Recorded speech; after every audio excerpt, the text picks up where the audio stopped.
Esse aqui, meus caros, não é um canal político. Eu não falo sobre política, embora muitos assuntos que a gente traz, né, muitas pautas, envolvem indiretamente, ou às vezes até diretamente, questões políticas, mas certamente eu queria contar um pouco da minha história sobre como eu deixei de ser um cara de esquerda. Como é que eu literalmente, mano, exorcizei o esquerdalha de dentro de mim.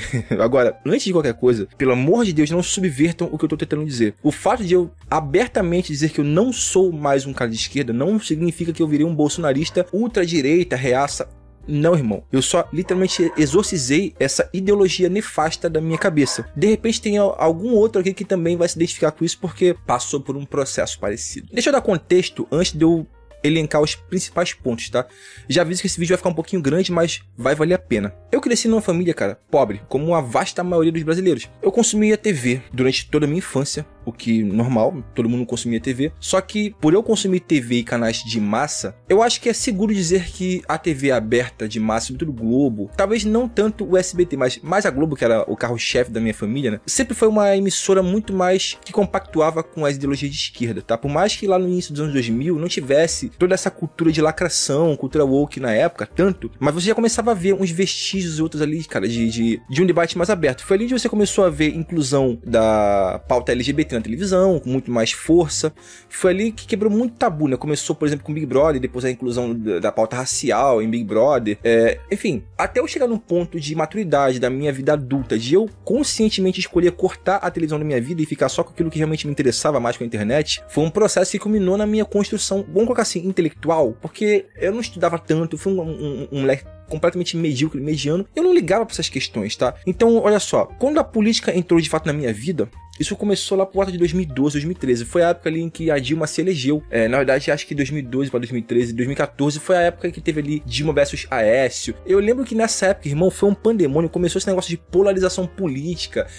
E era a esquerda versus direita. Começou aquelas manifestações da passagem. Eu não lembro quantos centavos eram na época que estavam reivindicando por causa de aumento de passagem. Mas não foi exatamente a passagem, mas foi toda a questão que culminou ali na polarização política. E eu, claramente, por vir de uma família pobre, e sempre teve aquele discurso de que, pobre e direita não existe, ou então pobre tem que ser de esquerda, porque o governo populista dá auxílio, enfim, pra pobre. Então, cara, parecia coerente, sendo eu um cara pobre, de uma família pobre, abraçar e defender os governos populistas de esquerda. E tudo aquilo, pra mim, parecia muito correto e muito sensato. Eu lembro que quando eu tava ali no meados de 2014, 2015, isso já era no ápice e pós essa polarização governo Dilma versus Aécio, né? Eu me entorpeci, literalmente eu me entorpecia nas pautas progressistas. Caraca, nessa época era a época em que eu achava que o feminismo era sensacional, eu achava que o debate de gênero era muito necessário, que isso de fato estava trazendo progresso para a sociedade, essa questão de quebrar tabus. Cara, vocês não estão entendendo, eu era esse cidadão, mano. Eu era esse cidadão que realmente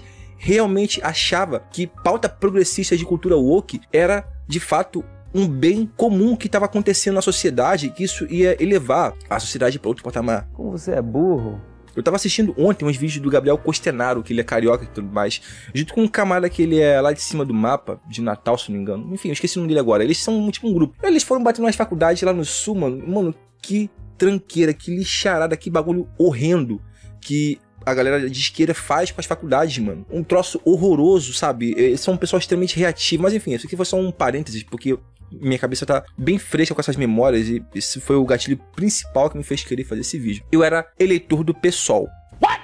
Sim, eu era eleitor do PSOL. Eu não tenho nenhum problema de assumir isso, porque é uma parte da minha vida que foi muito engraçada. Eu lembro que eu fui, isso aqui em Niterói, lá na Praça da Cantareira. Quem é de Niterói sabe a Praça da Cantareira. Até quem é gonçalense. Teve um comício ali, cara, que trouxe o Marcelo Freixo e o professor Tarcísio Mota. E eu fui, cara. Eu lembro que foi final de tarde ali, mais início da noite e tal. Eu nunca esqueço, mano. Nessa época, porra, foi o quê? 2013, 2014. Por aí, irmão. Por aí, 2015. Eu não lembro muito bem. Eu acho que foi 2015. Eu não tenho nenhuma foto porque naquela época eu não tinha um telefone decente. Eu lembro que eu fiz uma foto com o Freixo e com o Tarcísio. Eu lembro que na época eu postei no Instagram.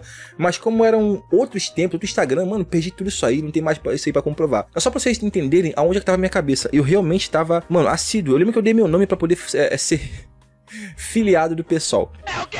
Isso foi só até eu descobrir que filiado tem obrigações com o partido, que eu não queria. Eu achava que era só uma forma simbólica de prestar apoio ao partido, de repente receber ali uma caixa de e-mail, informações, de repente dizendo quando é que vai ter algum comício. Não, você tinha que comparecer em lugares. Eu falei, mano, eu não quero isso, eu sou ocupado, eu tenho meu trabalho. Eu lembro que eles me ligaram enchendo meu saco durante um bom tempo, até eu falar, cara, eu não quero, mano.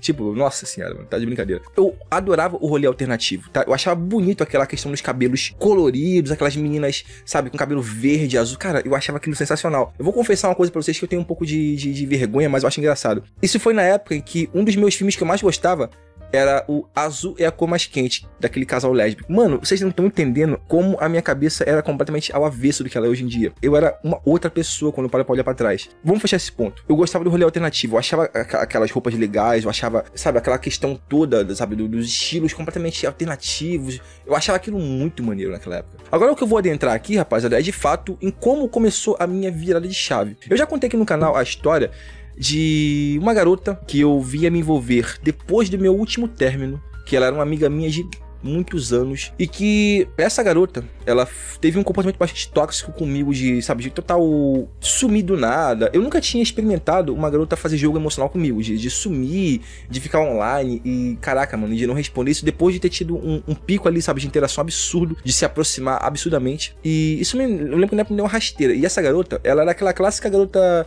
maconheira, que flertava pesado com o comunismo, que gostava de ir pra passeata. E ela era uma amiga, mano, de muitos anos, assim, de internet, que eu vim a conhecer pessoalmente somente depois que eu terminei com a minha última namorada. Então vocês entendem, né, cara? Fraco emocionalmente pelo término, toda essa questão. E, cara, eu não tinha experiência com jogos emocionais. Foi a minha rasteira. Foi daí que eu comecei a consumir conteúdo sobre como funciona a cabeça de mulher e tal. E aqui estamos. Esse canal existe por causa dessa faísca de quase relacionamento, que na verdade nunca chegou nem a acontecer. E por que eu falei dessa garota? Porque eu lembro que ela me chamou pra manifestação Fora Bolsonaro. Isso lá em 2021. Eu acho que foi 2021.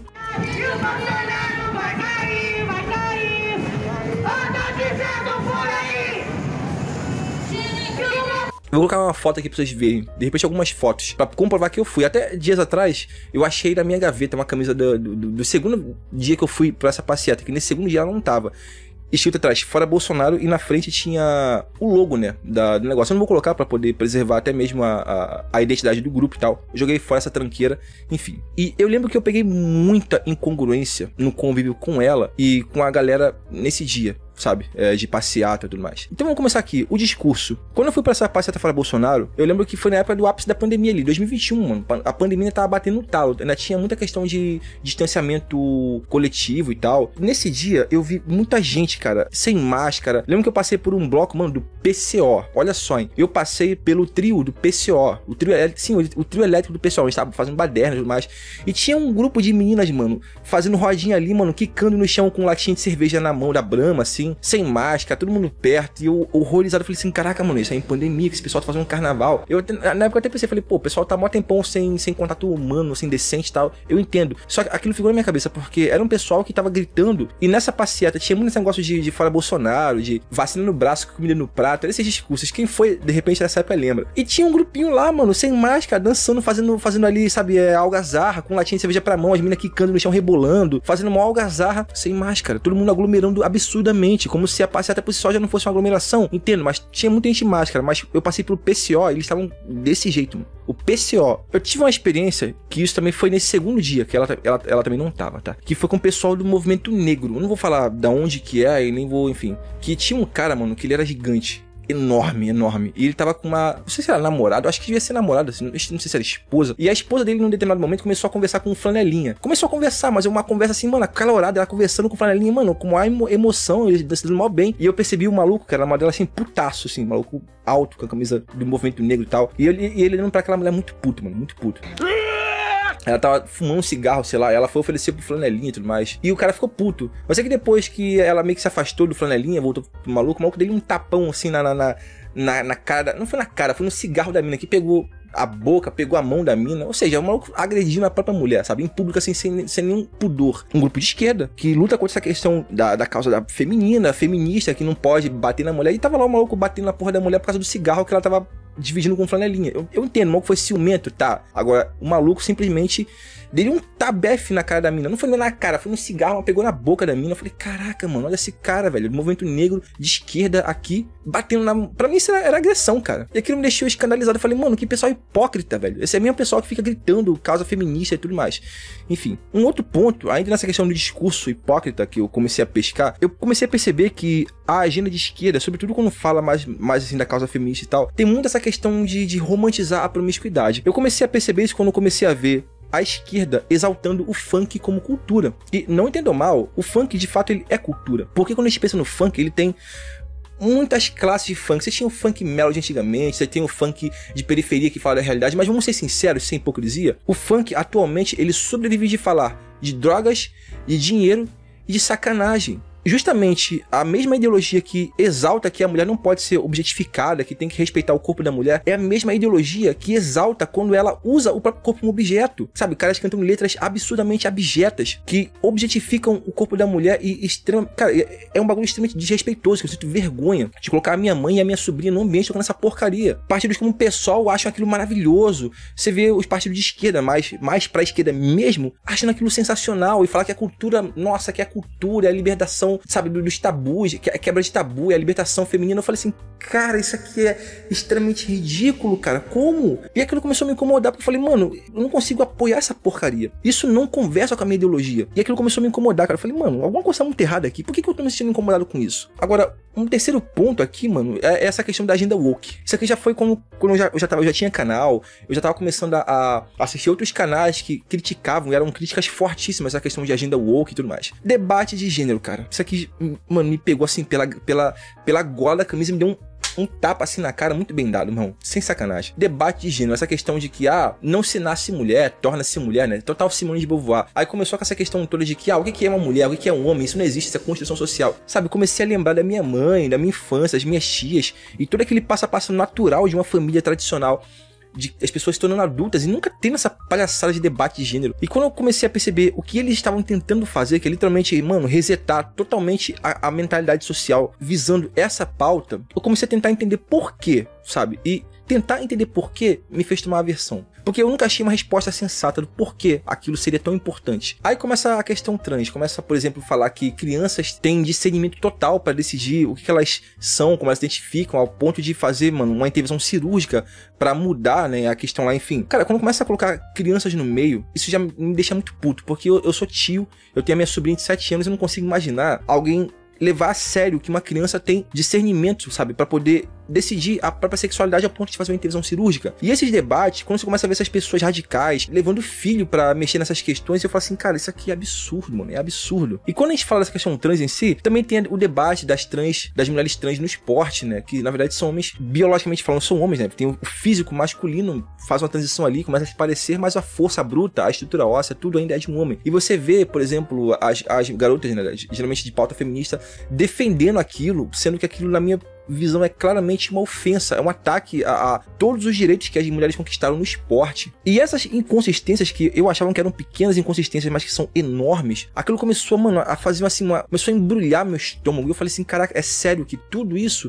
tá dentro do guarda-chuva do que eu acreditava? Quando eu era adolescente, cara, a questão era totalmente da causa LGBT, que era basicamente incluir, né, gays, lésbicas e trans, dentro de uma cartilha de inclusão. Só que depois, quando a coisa começou a se desvirtuar e começou a colocar um montão de letra no guarda-chuva, começou a falar que não existe gênero, que tudo isso é construção social, que ninguém é ninguém. Você começou a ver um monte de gente dizendo, eu me identifico como cachorro, eu me identifico como, sei lá, como uma girafa, você pode ser o que você quiser, gênero, que é uma coisa fluida. Aquilo começou, mano, a falar assim, mano, isso aqui é uma palhaçada, sinceramente, tá? Agora, um outro ponto, isso aqui já foi bem mais depois que eu já tinha canal, que eu comecei a estudar masculinidade, eu comecei a perceber o que tá acontecendo na sociedade com essa questão dos grupos de esquerda, né, que é um claro ataque à masculinidade. Isso aqui é óbvio, né? Você começou a ver, por exemplo, críticas feitas a filmes de ação que são excessivamente masculinos, excessivamente testosterônicos, e se começou essa questão de que a masculinidade bruta, ela é um comportamento tóxico. Quando começou a pegar isso aí, que eu comecei a ver o quanto a minha vida melhorou quando eu comecei a praticar masculinidade, de verdade, eu comecei a ver o mal que essa agenda faz para a sociedade, né? Não só desvirtuar a questão dos papéis de gênero, mas também desvirtuar o conceito do que é masculinidade. Cara, isso aqui ficou muito claro pra mim no meu primeiro dia de manifestação fora Bolsonaro, que eu fui com essa garota. Onde eu olhava, só tinha aqueles malucos franzinos, estudante de história de faculdade pública, de uma coisa assim, cabeludo, aquela barba toda feia, assim, cabelo tudo esgrenhado, igual pelo de saco, assim, com óculosão, os malucos com bermuda cargo, umas camisas de movimento, os malucos tudo assim, tudo amarelo, os malucos parece que não pegavam sol, cara. E com as meninas do lado, as meninas tinham mais testosterona que os caras, as meninas eram explosivas, e os malucos assim, acompanhando as meninas assim. Eu falei, cara, isso aqui é total subversão, cara, que é isso, mano? Cadê a força desse maluco, velho? Cadê a vividez desse cara? Cadê a vividez? O maluco não tinha nenhuma vividez, era um maluco morto. E você via esse tipo de cara pra tudo que é lado. Eu falei, mano, sabe quando o pessoal fala que sobre homem sojado? É isso, o cara que era soja. Você fala assim, mano, esse maluco não tem texto, não tem texto nesse corpo. E aquilo me deixou, mano, extremamente enojado, porque eu falo assim, é isso o que estão fazendo com os caras. Eu sei que a esse ponto muita gente vai querer questionar e falar assim, não, mas calma aí, ser de esquerda não tem nada a ver necessariamente com isso, tá? Isso aqui é uma consequência de outras coisas. Não importa, as ideologias de esquerda atualmente são incapazes de fazer autocrítica a isso. Tudo é lindo, tudo é maravilhoso, tudo é aceitável, tudo é permissível, desde que seja uma questão de inclusão, de amor. É por isso que existe essa crítica, né? A turma do amor, porque é tanto amor, tanta aceitação que tudo passa, até tudo que é prejudicial e nefasto passa, só pra poder manter discurso de pé, essa questão da aceitação, da inclusão, do amor. Não tem autocrítica. Então, quando você vê esse discurso da masculinidade tóxica, e você vê esses caras com essa postura nesses movimentos, essas passeatas, e ao mesmo tempo são pessoas extremamente reativas e agressivas contra pessoas que têm um discurso contrário, você fala assim, mano, isso aqui é um câncer. E eu tomei aversão àquilo. Isso aí pra mim foi meio que a tampa, sabe? Foi só colocar a tampa assim, selar o que eu já tava sentindo, e foi aí que comecei a perceber que eu realmente não tinha mais como continuar conectado de nenhuma forma com pautas de esquerda. Esse aí foi total a minha disrupção, mas ainda teve mais coisas, como por exemplo, a questão do feminismo e o ataque à instituição família. Quando você começa a ver tweets e começa a ver gente dizendo que, não existe família é o que você quiser, o que de fato é verdade, família é aquilo que tá com você. Só que existe um padrão que sustenta a sociedade. Toda família que é constituída por um pai, uma mãe, e ali, sabe, patriarcas e matriarcas da família, com equilíbrio, aquela coisa tribal que construiu a humanidade ao longo de, sei lá, desses milhares de anos, tipo, cara, respeita isso, mano. Isso aqui é a nossa história. É a nossa história. Uma família constituída de um pai, de uma mãe, filhos, tios, sobrinhos. Isso é lindo, isso é maravilhoso. Dados os problemas que as famílias têm, toda família tem problema, cara, essa base, ela é a base que toda civilização humana precisa ter. É ali onde tudo começa, é a coisa nuclear. E quando você vê as ideologias dizendo que isso tem que acabar, que isso aí fere o princípio básico de que toda pessoa pode considerar o que quiser família, o que de fato você é livre, irmão. Se você tem duas mães, dois pais, se você só tem só um pai, só uma mãe, é família. Só que entenda, o núcleo ideal é aquilo, um pai, uma mãe, tios, sobrinhos, primos, tudo aquilo é família, irmão. Tentar dizer que isso é uma coisa maléfica, de você colocar isso como uma representatividade da família, é uma coisa que pra mim, enfim, sabe? Fora essa questão toda, esse discurso da libertação sexual, de que, caraca, mano, sabe, tentar equiparar as mulheres da sociedade com a pior raça de homem, sabe, os homens cafajestes. Pensa no cara mais libertino que existe na sociedade. Você pega esse cara e estabelece ele como um parâmetro sabe, dos direitos que ele tem e os que elas têm que conquistar pra poder se equiparar. Ao invés de simplesmente, sabe, ter uma ideologia de, cara, não, vamos preservar aí, sabe, uma saúde mental, vamos se ater à ideia de que é interessante a monogamia. Aí quando começa essa questão da poligamia e falar que não, monogamia é um negócio que na verdade é construção social, que as pessoas elas são libertinas por natureza. Cara, sei lá, mano, isso aí é um tipo de coisa que começa a fazer um barulho, sabe, extremamente ruidoso a troco de nada. E eu comecei a perceber que isso é extremamente maléfico, mano. Muito maléfico. Então, sinceramente, não deu pra mim. E quando você vê esses partidos de esquerda dizendo que não, é isso aí, sabe? Isso é liberdade, viva a liberdade, dormir quanto você quiser, se relacione com quanto você quiser, ninguém tem que dizer nada, você é livre, você é maravilhosa. Independente dos malefícios que isso vai trazer a longo prazo pra sociedade, para as relações afetivas e até mesmo pra própria mentalidade da mulher individual. E aí? Agora, o último tópico, tá? Isso aqui foi talvez o menos relevante dentro disso tudo pra minha construção esquerda foi essa questão do comunismo e socialismo. Quando você vê o desprezo do clássico comuna pela questão do livre mercado, pela questão das empresas, do lucro, você vê assim, cara, você tá indo contra somente tudo aquilo que sustenta o país e sustenta a sua família. Exceto as pessoas que são de lavoura, que são famílias produtoras, pequenos sítios, essas pessoas ínfimas, que são uma minoria ridícula, se for considerar o tamanho do Brasil, todo mundo aqui é sustentado por uma empresa. Todo mundo aqui é sustentado por um patrão, por um chefe, pelo capitalismo malvadão. E eu nunca vi problema nenhum nisso. Exceto, de repente, no meu pico máximo de esquerdista ali, onde eu tava totalmente entorpecido pelo discurso, isso passou muito rápido. Hoje em dia eu vejo que, sim, capitalismo é o melhor sistema que a gente possa sequer pensar. Você tem uma oferta, no caso mão de obra, e você tem uma demanda, que é no caso um patrão. Você não tem o recurso para abrir uma empresa, mas tem uma pessoa que teve o recurso para abrir uma empresa. Vocês se juntam e acabou. Vocês começam a ver a questão de toda essa filosofia da inveja, de que o seu patrão tá acumulando riqueza em cima de você, quando na verdade ele tá te dando a oportunidade de você construir um pouco de riqueza e quem sabe começar até mesmo a sua própria empresa. Quantas pessoas não começaram do zero com um emprego básico, assim, mão de base, no suor do seu esforço, começou a levantar ali um dinheirinho, começou às vezes um pequeno negócio na rua, assim, no bairro, a pessoa começou a prosperar e de repente a pessoa virou uma pessoa empreendedora e mudou de vida. Isso é o livre mercado. Quando você vê vídeos como, por exemplo, do Nômade Sincero, ele em Cuba, onde as pessoas têm negócio, mas não têm insumos, não têm mercadoria, e elas não conseguem lucrar, elas têm um negócio só para sobreviver na margem, porque o país não permite, sabe? Simplesmente não permite que a pessoa prospere, porque, enfim, o governo não deixa. As pessoas são totalmente desesperançosas, as pessoas são miseráveis, as pessoas não têm, nada. As pessoas sobrevivem do básico. Sai de brincadeira. Ay, pessoal, pãozinho. Estos son los pancitos que dan en la bodega. ¿Que dan? ¿Dónde dan? Esto lo da el gobierno. Ah, el Todos los días. gobierno. Eso le llega a cada consumidor, pero esto.